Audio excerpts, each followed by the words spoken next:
Europe 1, le grand direct. Le dernier mot de l'actu. Le dernier mot de l'actu signé Thomas Joubert. Voici ce que vous avez retenu de l'émission. Et d'abord, Sénat. Oui, on vient de parler des dérives financières du Sénat, sachant que le plus gros budget là-bas, ça reste quand même la cantine avec les repas du président Gérard Larcher. Fantôme.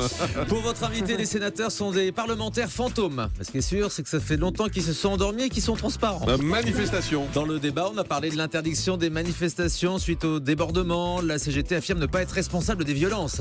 Ça, c'est sûr. Pendant que les manifestants défilent, la CGT se défile. Syndicat. Les syndicats ne veulent donc pas prendre la responsabilité des violences. Pour eux, c'est pas la manif qui déborde, c'est le débordement qui se manifeste. Chiffre. C'est toujours le grand écart dans les chiffres de mobilisation. Par exemple, les manifs mardi ont réuni 390 000 personnes selon la police et 1 200 000 selon Fun Radio. Elle est dans le Sénat. Thermomètre. Un auditeur a dit que le gouvernement préférait casser le thermomètre pour ne pas voir la température monter. Après, faut pas s'étonner si les manifestants veulent mettre la fièvre. Cheval. Et puis votre invité, Guillaume Perrault, a dit que Gérard Filoche était à cheval sur la légalité.